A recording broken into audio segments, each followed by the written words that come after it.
Hi friends, welcome to Muddumari channel. ನಾನು ಸುಮಾರುಣ್.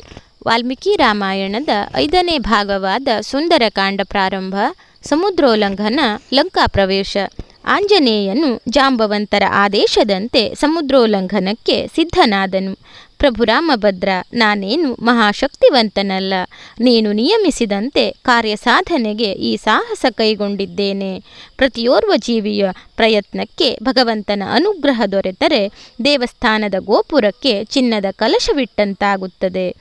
ಆದುದರಿಂದ ನನ್ನ ಪ್ರಾಮಾಣಿಕ ಯತ್ನಕ್ಕೆ ಅನುಗ್ರಹವನ್ನು ಕರುಣಿಸು. ದುರುಳನ ಸೆರೆಯಿಂದ ನನ್ನ ತಾಯಿ ಸೀತಾದೇವಿಯನ್ನು ಬಿಡಿಸಲು ನಿನ್ನ ಬಂಟನಾಗಿ ಸಮುದ್ರೋಲ್ಲಂಘನಕ್ಕೆ ಹವಣಿಸಿದ್ದೇನೆ.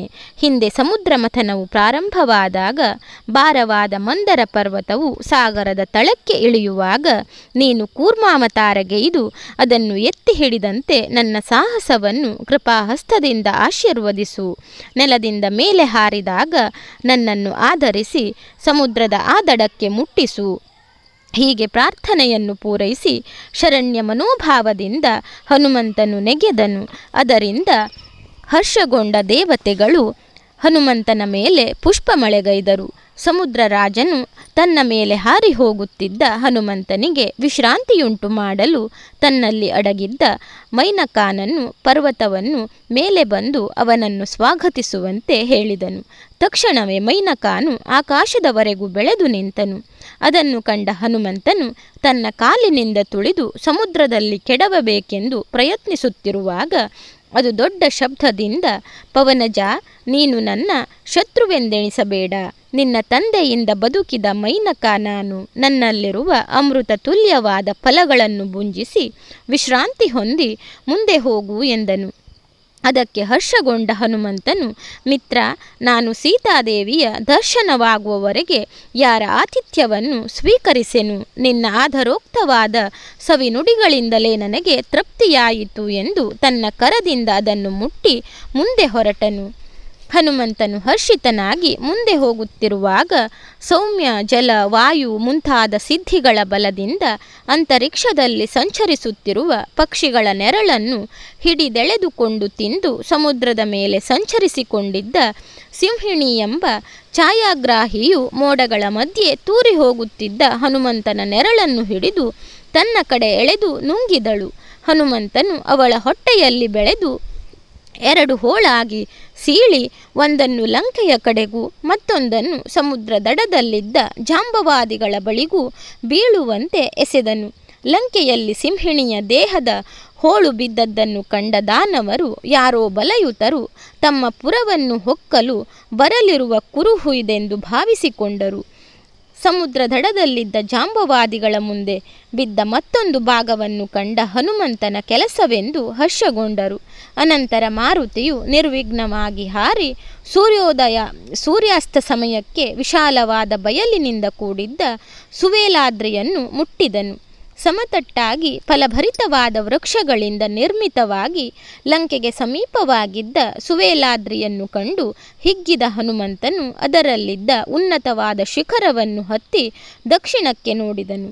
ಕೋಟಿಗಿಂತಲೂ ಮಿಗಿಲಾಗಿದ್ದ ದೊಡ್ಡ ದೊಡ್ಡ ಗೋಪುರಗಳ ಮೇಲೆ ನವರತ್ನಗಳಿಂದ ಕೆತ್ತಿದ್ದ ಕಲಶಗಳಿಂದ ಅಲಂಕೃತವಾಗಿದ್ದ ಲಂಕೆಯು ಗೋಚರಿಸಿತು. ತನ್ನ ದೃಷ್ಟಿಯನ್ನು ವಿಶಾಲಪಡಿಸಿಕೊಂಡು ನೋಡಿದಾಗ ಅದಕ್ಕೆ ಸುತ್ತಲೂ ಸಮುದ್ರವು ಆವರಿಸಿತ್ತು. ಹಾಗೂ ತ್ರಿಕುಟಾಚಲವೆಂಬ 3 ಪರ್ವತಗಳ ಮಧ್ಯೆ ವಿಶಾಲವಾಗಿದ್ದ ಆ ಪಟ್ಟಣದಲ್ಲಿ ಅಗಲವಾದ ಬೀದಿಗಳು, ಬೀದಿಗಳ ಇಕ್ಕೆಲಗಳಲ್ಲಿ ಮನೋಹರವಾಗಿದ್ದ ದೊಡ್ಡ ದೊಡ್ಡ ಸೌಧಗಳೂ ಇದ್ದವು. ಹಾಗೂ ಆ ಬೀದಿಗಳು ಕಲೆತಿರುವ ಜಾಗದಲ್ಲಿ ಹಲವು ರೂಪಧಾರಿಗಳಾದ ಕಾವಲಿನ ಭಟರುಗಳು ಸಂಚರಿಸುತ್ತಿದ್ದರು. ನವರತ್ನಗಳ ಬೆಳಕಿನಿಂದ ಫಳಫಳನೆ ಹೊಳೆಯುತ್ತಾ ಕಣ್ಣಿಗಾನಂದಕರವಾಗಿ ತೋರುತ್ತಿದ್ದ ಲಂಕೆಯನ್ನು ನೋಡಿದ ಮಾರುತಿಯು ಬೆರಗಾಗಿ ಇದನ್ನು ಪ್ರವೇಶ ಮಾಡುವುದು ಹೇಗೆಂದು ಆಲೋಚಿಸುತ್ತಾ ಕುಳಿತನು. ಆಗ ಅನೇಕ ಶುಭ ಸೂಚನೆಗಳಾದ್ದರಿಂದ ಧೈರ್ಯಗೊಂಡು ಎದ್ದು ನಿಲ್ಲುವಾಗ ರಾತ್ರಿ 1 ಪ್ರಹರವು ಕಳೆದಿತ್ತು. ಈಗ ದಾನವರು ಪಾನಮತ್ತರಾಗಿ ಎಲ್ಲೆಂದರಲ್ಲಿ ಮಲಗುವರೆಂದು ತಿಳಿದುಕೊಂಡು ಲಂಕೆಯ ಮಹಾದ್ವಾರದ ಮುಂಭಾಗಕ್ಕೆ ಹಾರಿದನು. ಅಲ್ಲಿ ದ್ವಾರಕ್ಕೆ ಅಡ್ಡವಾಗಿ ಭಯಂಕರವಾಗಿದ್ದ ರಾಕ್ಷಸಿಯು ಘೋರವಾಗಿ ಗೊರಕೆ ಹೊಡೆಯುತ್ತಾ ಗಾಢವಾದ ನಿದ್ರೆಯಲ್ಲಿ ಮಲಗಿದ್ದಳು. ಅವಳನ್ನು ನೋಡಿ ಚಕಿತನಾದ ಹನುಮಂತನು ತನ್ನ ತುದಿಬಾಲವನ್ನು ಸಣ್ಣಗೆ ಮಾಡಿ ಆಕೆಯ ಮೂಗಿನ ಹೊಳ್ಳೆಯೊಂದರಲ್ಲಿ ತುರುಕಿ ಮತ್ತೆ ಒಂದಕ್ಕೆ ತುರುಕಿ ಉಸಿರು ಬಿಗಿಗೊಳಿಸಿದನು. ಅದರಿಂದ ಅಬ್ಬರಿಸಿಕೊಂಡಿದ್ದ ಲಂಕಿಣಿಯು ತನ್ನ ಮುಂದೆ ಸೂಕ್ಷ್ಮ ರೂಪದಲ್ಲಿ ನಿಂತಿದ್ದ ಹನುಮಂತನನ್ನು ಕಂಡು, ಎಲಾ ಕೋಡುಗ, ನಿನ್ನ ಬಾಲದಿಂದ ನನ್ನ ಮೂಗನ್ನು ಬಂಧಿಸಿ ಹಿಡಿದೆಯಾ ಎಂದು ಕೋಪಗೊಂಡು ಖಡ್ಗದಿಂದ ಅದನ್ನು ಕಡಿಯಲು ಖಡ್ಗವು ತುಂಡು ತುಂಡಾಗಿ ಬಿತ್ತು. ಬಾಲವು ಹಾಗೆ ಉಳಿದಿತ್ತು. ಇದರಿಂದ ಬೆರಗಾಗಿ ತನ್ನ ಮೂಗಿನಲ್ಲಿರುವ ನಿನ್ನ ಬಾಲವನ್ನು ತೆಗೆ ಎಂದು ಹನುಮಂತನನ್ನು ಗುದ್ದಿದಳು. ಮಾರುತಿಯು ನಗೆ ಮುಖನಾಗಿ, ಎಲೆ ಹುಲುಧಾನವಿ, ನಾನಾರೆಂದು ತಿಳಿದಿರುವೆ? ನೀನು ಯಾರು? ಇಲ್ಲಿ ಏಕೆ ಮಲಗಿರುವೆ? ನಿನ್ನ ಹೆಸರೇನು ಎಂದನು. ಲಂಕಿಣಿಯು ಘರ್ಜಿಸುತ್ತಾ, ಈ ಲಂಕೆಯ ರಕ್ಷಕಳಾಗಿರುವ ಲಂಕಿಣಿಯನ್ನು ನೀನಾರೆಂದು ಪರಿಹಾಸ್ಯ ಮಾಡುತ್ತಿರುವೆಯಾ ಎಂದು ಗದೆಯಿಂದ ಹೊಡೆದಳು. ಹನುಮಂತನು ಅದನ್ನು ಕೈಯಲ್ಲಿ ಹಿಡಿದು ಒಗೆದು, ಭಲೇ ಲಂಕಿಣಿ, ನಿನ್ನ ಹೆಸರು ನಿನ್ನ ಅಂದಕ್ಕೆ ತಕ್ಕಂತಿದೆ ಎಂದು ಮೂಗಿಗೆ ಬಿಗಿದಿದ್ದ ಬಾಲದಿಂದ ಎತ್ತಿ ಅವಳನ್ನು ಕುಣಿಸುತ್ತಾ ಮುಷ್ಟಿಯಿಂದ ಗುದ್ದಿದನು. ಅದರಿಂದ ಹಾರಿಬಿದ್ದ ಲಂಕಿಣಿಯು ವಿಕಾರ ರೂಪವನ್ನು ತೊರೆದು ಸುಂದರಾಕೃತಿಯಾಗಿ ಮೇಲೆದ್ದು, ರಾಮಭಕ್ತ, ಇಂದಿಗೆ ನಾನು ಧನ್ಯಳಾದೆ. ನನ್ನ ವಿಕಾರ ರೂಪವು ತೊಲಗಿತು ಹಾಗೂ ದೇವಲೋಕ ಪ್ರಾಪ್ತಿಯಾಯಿತು ಎಂದು ನಮಸ್ಕರಿಸಿದಳು. ಹನುಮಂತನು ಹರ್ಷಗೊಂಡು, ನಿನಗೆ ಈ ರೂಪ ಬರಲು ಕಾರಣವೇನೆಂದು ಕೇಳಿದನು. ಪವನಜ, ಬ್ರಹ್ಮದೇವರು ಈ ಪುರದ ರಕ್ಷಣೆಗಾಗಿಯೇ ನನಗೆ ಜನ್ಮವಿತ್ತರು. ಲಂಕಿಣಿ ಎಂದು ಹೆಸರಿಟ್ಟು ದ್ವಾರದಲ್ಲಿ ಕಾವಲಿಟ್ಟರು. ನನಗೆ ಇದರಿಂದ ಬಿಡುಗಡೆ ಎಂದಿಗೆ ಎಂದು ಕೇಳಿದಾಗ ಅವರು ನನ್ನನ್ನು ನೋಡಿ, ದಾನವರ ಅಳಿವು ನರವಾನರರಿಂದ ಆಗುವ ಕಾಲವು ಕೂಡಿ ಬಂದಾಗ ವಾಯುಸುತನ ಪ್ರಹಾರದಿಂದ ನಿನ್ನ ವಿಕಾರ ರೂಪವು ತೊಲಗಿ ಸುಂದರತನವು ಬರುವುದೆಂದು ವರವಿತ್ತು ಹೋಗಿದ್ದರು. ನೀನು ಮುಂದೆ ಈ ಲಂಕೆಯನ್ನು ಪ್ರವೇಶ ಮಾಡು, ನಿನಗೆ ಜಯವಾಗುವುದು, ನಾನು ಸತ್ಯಲೋಕಕ್ಕೆ ಹೋಗುವೆನೆಂದು ಹೇಳಿ ಹೊರಟು ಹೋದಳು. ಅನಂತರ ಹನುಮನು ತನ್ನ ಕಾರ್ಯ ಸಾಧನೆಗಾಗಿ ಅಣುರೂಪವನ್ನು ಹೊಂದಿ 7 ಸುತ್ತಿನ ಕೋಟೆಯಿಂದ ರಕ್ಷಿತವಾಗಿದ್ದ ಲಂಕೆಯ ಮಹಾದ್ವಾರಗಳಲ್ಲಿದ್ದ ಒಳಚರಂಡಿಯಲ್ಲಿ ಪ್ರವೇಶ ಮಾಡಿ ಲಂಕೆಯ ಅಂಗಳಕ್ಕೆ ಮುಟ್ಟಿದನು. ಇಂದ್ರನ ಅಮರಾವತಿಯನ್ನು ಧಿಕ್ಕರಿಸುವಂತಿದ್ದ ಲಂಕೆಯಲ್ಲಿ ಪ್ರತಿ ಮನೆಗಳು ವರ್ಣರಂಜಿತವಾದ ಬಣ್ಣ ಬಣ್ಣಗಳಿಂದ ಕೂಡಿ ಅಲಂಕೃತವಾಗಿದ್ದವು. ಅದರಲ್ಲಿ ಪ್ರತಿ ಬೀದಿಯು ವಿಶಾಲವಾಗಿದ್ದು ಆ ಬೀದಿಗಳ ಇಕ್ಕೆಡೆಗಳಲ್ಲಿಯೂ ಗಗನಚುಂಬಿತವಾದ ದೊಡ್ಡ ದೊಡ್ಡ ಉಪ್ಪರಿಗೆಗಳು, ಮಾಳಿಗೆಗಳು, ಅವುಗಳ ಮೇಲೆ ನಕ್ಷತ್ರಗಳ ಹೊಳೆವೆಗಿಮ್ಮಡಿಯಾಗಿ ಪ್ರಜ್ವಲಿಸುತ್ತಿರುವ ರತ್ನಗಳನ್ನು ಕೆತ್ತಿದ್ದ ಕಳಶಗಳು ಇದ್ದವು. ಇಂತಹ ಅಂದವಾಗಿದ್ದ ಲಂಕೆಯಲ್ಲಿ ಸಾಲಾಗಿದ್ದ ಅಂಗಡಿಗಳ ಮಧ್ಯೆ ಮಧ್ಯೆ ಇದ್ದ ದೇವಾಲಯಗಳನ್ನು, ಅಲ್ಲಲ್ಲೇ ಇದ್ದ ವಿಹಾರ ಮಂದಿರಗಳನ್ನು, ರಾಮಚಂದ್ರನ ಮುದ್ರೆ ಉಂಗುರದ ಬೆಳಕಿನಲ್ಲಿ ಸೀತಾದೇವಿಯನ್ನು ಶೋಧಿಸುತ್ತಾ ವಿಚಿತ್ರವಾದ ಚಿತ್ರಗಳ ಕಲೆಗಳಿಂದ ಕೆತ್ತಿದ್ದ ಶುಖ ಸಾರಣ, ವಿರೂಪಾಕ್ಷ, ಧೂಮ್ರಾಕ್ಷ, ವಜ್ರಂದಷ್ಠ, ವಿದ್ಯುನ್ಮಾನ, ದೇವಾಂತಕ, ಅತಿಕಾಯ, ಮಹಾಕಾಯ, ಕುಂಭ, ನಿಶುಂಭ, ಇಂದ್ರಜಿತು, ಪ್ರಹಸ್ಥರೆ ಮುಂತಾದ ಪ್ರಮುಖ ದಾನವರ ಮಂದಿರಗಳನ್ನು ಹೊಕ್ಕು ಶೋಧಿಸಿ ಅದೇ ಸಾಲಿನಲ್ಲಿದ್ದ ಶೂರ್ಪನಖಿಯ ಮನೆಯನ್ನು ಹೊಕ್ಕನು. ಅಲ್ಲಿ ಕಿವಿಮೂಗುಗಳಿಲ್ಲದೆ ಹಲವು ಮಂದಿ ದಾನವಯರ ಮಧ್ಯೆ ಮಲಗಿದ್ದ ಶೂರ್ಪನಖಿಯನ್ನು ಕಂಡು ಅಸಹ್ಯಪಟ್ಟು ಸೌಂದರ್ಯದ ಸೊಬಗರಿಯದ ಈ ವಿಕೃತಳಾರು ಅಂದು ಶ್ರೀರಾಮ ಲಕ್ಷ್ಮಣರನ್ನು ಒಲಿಸಿಕೊಳ್ಳಲು ಸುಂದರಿಯಾಗಿ ಮಾರ್ಪಡಿಸಿಕೊಂಡಿದ್ದ ರೂಪವು ಅದಾವುದಾಗಿರಬೇಕು?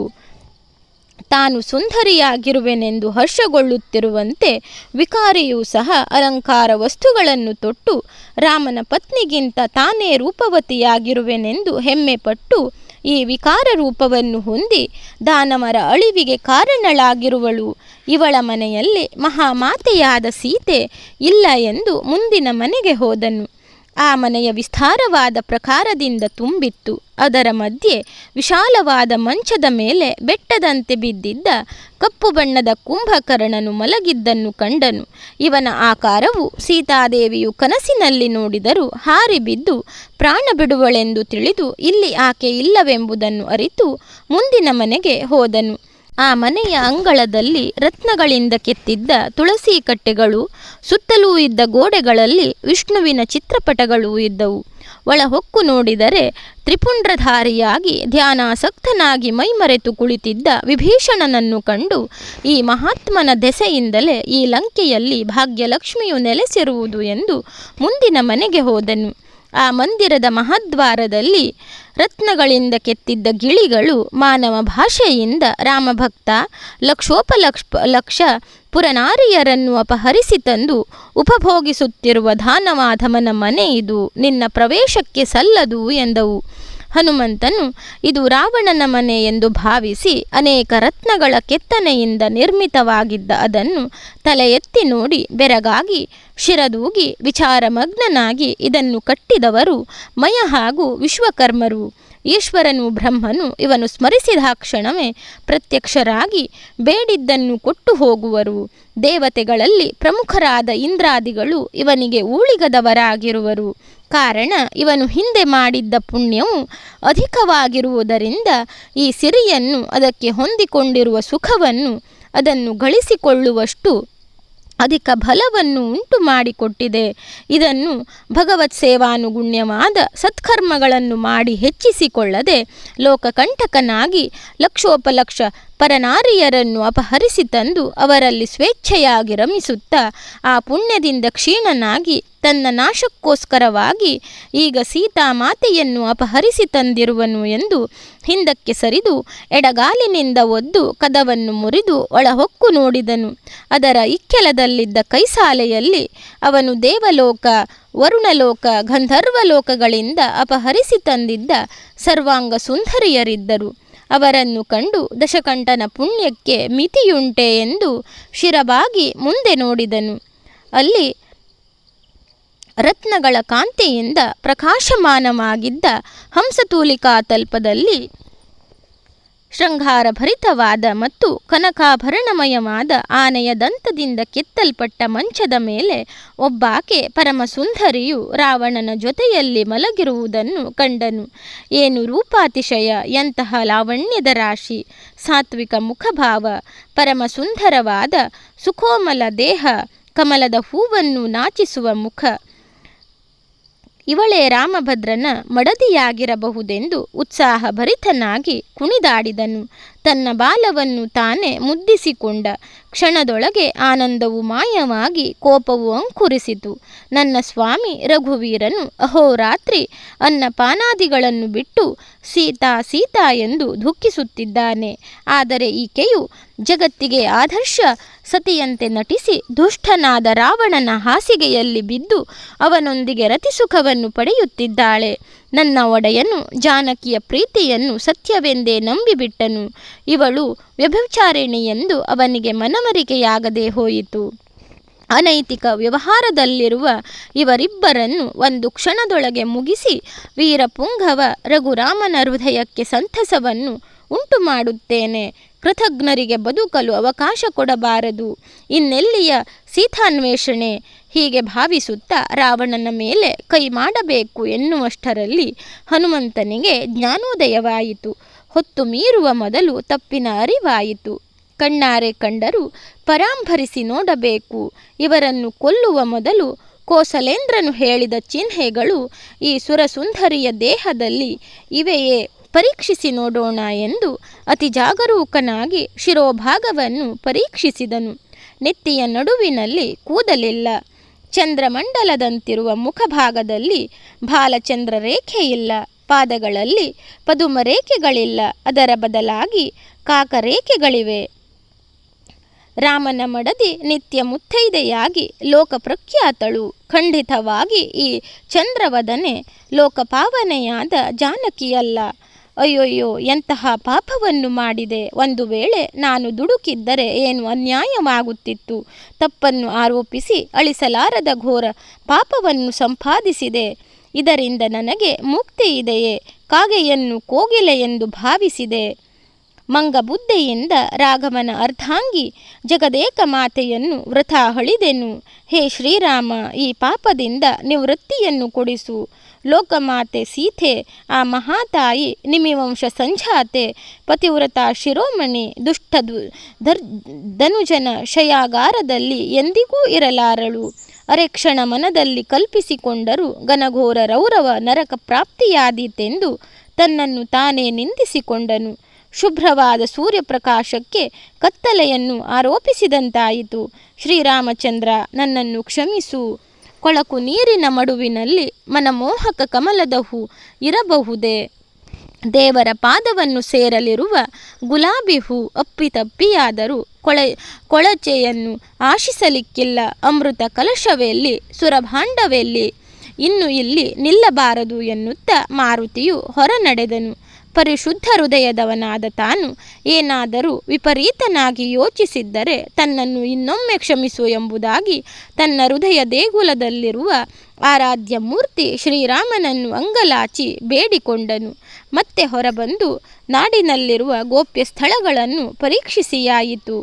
ಕೆರೆ, ಕೊಳ, ಕೋಟೆ, ಕೊತ್ತಳ, ಸಣ್ಣ ದೊಡ್ಡ ಕಟ್ಟಡ ಯಾವುದನ್ನೂ ಬಿಡದೆ ಇನ್ನೊಮ್ಮೆ ಶೋಧಿಸಿದೆನು.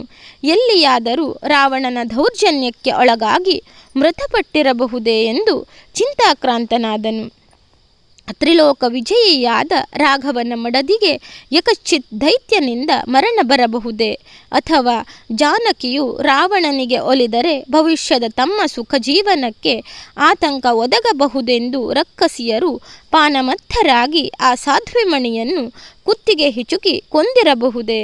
ಇಲ್ಲದಿದ್ದರೆ ಇವರೆಲ್ಲರ ಕಣ್ಣು ತಪ್ಪಿಸಿಕೊಂಡು ಈ ನೀಚರ ಹಾವಳಿ ಇನ್ನು ಬೇಡವೇ ಬೇಡ ಎಂದು ಆತ್ಮಹತ್ಯೆ ಮಾಡಿಕೊಂಡಿರಬಹುದೇ?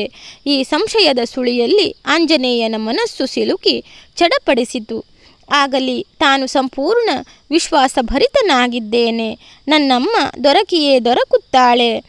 ಹೀಗೆ ಧೈರ್ಯವನ್ನು ಮನಸ್ಸಿನಲ್ಲಿ ತಂದುಕೊಂಡು ಲಂಕೆಯ ಮಧ್ಯೆ ಸುಂದರವಾದ ಕೊಳಗಳಿಂದಲೂ ಸಾಲಾಗಿ ನೆಟ್ಟು ಬೆಳೆಸಿರುವ ಗಿಡಮರಗಳಿಂದಲೂ ಅಲಂಕೃತವಾಗಿದ್ದ ಅಶೋಕವನವನ್ನು ಹೊಕ್ಕು ಮರಗಳಿಂದ ಮರಕ್ಕೆ ಹಾರುತ್ತಾ ಅದರಲ್ಲಿದ್ದ ಸರೋವರಗಳನ್ನು ಕುಪ್ಪಳಿಸುತ್ತಾ ಭವ್ಯವಾದ ವಿಹಾರ ಮಂದಿರಗಳಿದ್ದ ಉಪ್ಪರಿಗೆಗಳನ್ನು ಹತ್ತಿ ಸುತ್ತಲೂ ನೋಡುತ್ತಾ ದುಃಖಿತರ ಮನವನ್ನು ಶಾಂತಗೊಳಿಸುವ ಸೊಬಗಿನಿಂದ ಕೂಡಿದ್ದ ಶಿಂಶುಪ ವೃಕ್ಷದ ಕೆಳಗೆ ಅನೇಕ ರಾಕ್ಷಸರ ಮಧ್ಯೆ ದುಃಖಿತೆಯಾಗಿ ಕುಳಿತಿದ್ದ ಸೀತಾದೇವಿಯನ್ನು ಕಂಡನು. ಹನುಮಂತನಿಗಾದ ಸಂತೋಷಕ್ಕೆ ಪಾರವಿಲ್ಲವಾಯಿತು. ಆಕೆಯು ಕುಳಿತಿದ್ದ ಶಿಂಶುಪಾವೃಕ್ಷವು ದಟ್ಟವಾದ ಎಲೆಗಳಿಂದ ಕೂಡಿ ಭೂಛತ್ರಿಯಂತೆ ಗುಂಪಾಗಿ ಸೂರ್ಯನ ಕಿರಣಗಳು ಪ್ರವೇಶಿಸದಂತೆ ಇತ್ತು. ಅದರ ಸುತ್ತಲೂ ಬಂಗಾರದ ಆಸನಗಳು ಸುವರ್ಣದಂತೆ ಕಂಗೊಳಿಸುತ್ತಿದ್ದ ಕೃತ್ರಿಮ ವೃಕ್ಷಗಳು ಇದ್ದವು. ಹನುಮಂತನು ಸೂಕ್ಷ್ಮ ರೂಪಧಾರಿಯಾಗಿದ್ದು ಸದ್ದು ಮಾಡದೆ ಸೀತಾದೇವಿಯು ಕುಳಿತಿದ್ದ ಶಿಂಶುಪಾ ವೃಕ್ಷವನ್ನು ಹತ್ತಿ ಕೊನೆಯ ಮೇಲೆ ಕುಳಿತು ಆ ಮರದ ಎಲೆಯ ಮಧ್ಯೆ ಇಣುಕಿ ನೋಡುತ್ತಾ ರಾಮಚಂದ್ರನು ತನಗೆ ಹೇಳಿದ್ದ ಕುರುಹುಗಳನ್ನೆಲ್ಲ ಒಂದೊಂದಾಗಿ ಪರಿಶೀಲಿಸುತ್ತಾ ಅಂದು ಆಭರಣಗಳನ್ನು ಕಟ್ಟಿ ಹಾಕಿದ್ದ ವಸ್ತ್ರವು ಆಕೆಯು ಉಟ್ಟಿರುವ ವಸ್ತ್ರವು ಒಂದೇ ಆಗಿದ್ದರಿಂದ ಈಕೆಯೇ ಸೀತೆ ಎಂದು ನಿರ್ಧರಿಸಿ ಸಂತೋಷಗೊಂಡನು. ಮರುಕ್ಷಣವೇ ಆಕೆಯ ದುಸ್ಥಿತಿಗೆ ಮರುಗಿ ಜನಕ ರಾಜನಿಗೆ ಸುತೆಯಾಗಿ ದಶರಥ ರಾಜನಿಗೆ ಸೊಸೆಯಾಗಿ ಮಹಾಶಕ್ತಿ ಸಾಗರನಾಗಿರುವ ಶ್ರೀರಾಮಚಂದ್ರನಿಗೆ ಪತ್ನಿಯಾಗಿಯೂ ದಾನವನಿಗೆ ಸೆರೆಯಾಗಿ ದುಃಖಿತೆಯಾಗಿ ಕುಳಿತಿರುವ ಸೀತಾಮಾತೆಯನ್ನು ಕಂಡು ಪರಿತಪಿಸಿ ಮತ್ತೆ ಕೋಪಗೊಂಡು ಆಕೆಯ ಸುತ್ತಲೂ ಕಾವಲಾಗಿ ಕುಳಿತಿರುವವರನ್ನು ಕೊಂದು ಬಂಧನ ಮುಕ್ತಳನ್ನಾಗಿ ಮಾಡಬೇಕೆಂದು ಬಗೆದು ಕಡೆಗೆ ಶಾಂತನಾಗಿ ತಾನು ಬಂದ ಕಾರ್ಯವನ್ನು ಯುಕ್ತಿಯಿಂದ ಮಾಡಿಕೊಂಡು ಹೋಗುವುದೇ ಯುಕ್ತವೆಂದು ಆಲೋಚಿಸುತ್ತಿರುವಾಗ ಲಂಕೆಯ ಕಡೆಯಿಂದ ಸಾಲು ದೀಪಗಳು ರಾವಣನ ಹೊಗಳಿಕೆಯ ಕೂಗು ಕೇಳಿ ರಾವಣನೇ ಬರುತ್ತಿರುವನೆಂದು ಅರಿತು ಈಗ ನಿಜ ಸಂಗತಿಯನ್ನು ಅರಿಯಲು ಅನುಕೂಲವಾಯಿತೆಂದು ಆ ಮರದ ಕೊನೆಯಲ್ಲಿ ಬಂದು ಕುಳಿತನು. ಎಂಬಲ್ಲಿಗೆ ಸಮುದ್ರೋಲ್ಲಂಘನ ಲಂಕಾ ಪ್ರವೇಶ ಎನ್ನುವ ಅಧ್ಯಾಯ ಮುಕ್ತಾಯವಾಯಿತು. ಧನ್ಯವಾದಗಳು ಸ್ನೇಹಿತರೆ. ರಾಮಾಯಣದ ಈ ಕಥೆಗಳೆಲ್ಲ ನಿಮಗೆ ಇಷ್ಟವಾಗ್ತಿದ್ರೆ ನನ್ನ ಮುದ್ದುಮರಿ ಚಾನಲನ್ನು ಸಬ್ಸ್ಕ್ರೈಬ್ ಮಾಡದೆ ನೋಡ್ತಾ ಇರುವವರು ದಯವಿಟ್ಟು ಸಬ್ಸ್ಕ್ರೈಬ್ ಮಾಡಿ, ಆಲ್ ಅಂತ ಸೆಲೆಕ್ಟ್ ಮಾಡ್ಕೊಳ್ಳಿ, ಶೇರ್ ಮಾಡಿ, ಲೈಕ್ ಮಾಡಿ, ಕಮೆಂಟ್ ಮಾಡಿ.